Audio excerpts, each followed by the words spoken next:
So processing, you're going to see a lot of the same things we've talked about as well. A lot of the same tools that we can use to reach out to other systems and grab data and pull them in are also a lot of the same tools that we can use to massage that data and put it into a database. So Kinesis, Glue, Lambda, a couple other things you're going to see here. EMR, Elastic MapReduce. How many people here are familiar with Hadoop?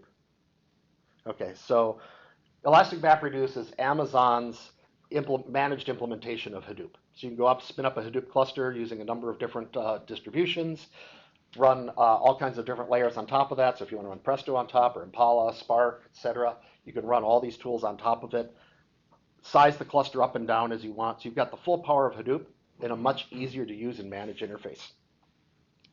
Lambda we talked about. SageMaker is Amazon's machine learning platform.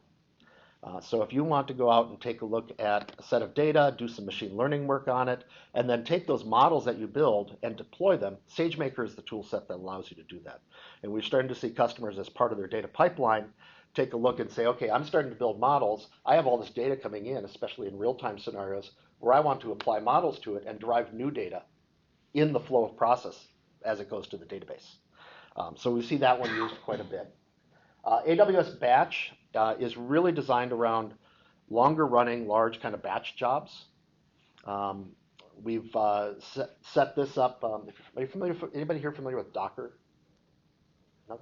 So Docker is another mechanism for containerizing and abstracting your applications away from hardware and operating systems. AWS Batch basically allows you to run a predefined server, if you will, and pass in information to it. So a common one is if you think about standard ETL tools like open source Pentaho or Informatica or things like that, you can actually have it automatically spin up a server, start a job, process the data, have it shut down the server, and be done with it. And AWS Batch takes care of all of that for you. So if you need heavy lifting, long-running process, Batch can handle that for you. And then Data Pipeline is a tool. It's been around for a while. We're actually, with all the new tools, seeing it used less and less, but it's still there, and we still use it occasionally.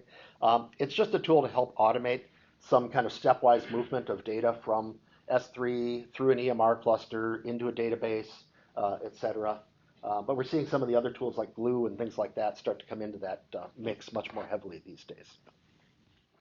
For people who don't know me, my name is Michael Krause. I'm the Chief Technology Officer here at Charter Solutions. I hold 3 AWS certifications, including Architect Pro. Charter Solutions also is an advanced consulting partner with AWS. We do a lot of work primarily in the analytics-related space, so helping companies move analytics workloads to Amazon Web Services, including things like setting up data lakes, data warehouses, data pipelines, machine learning processes, and all the visualizations as well.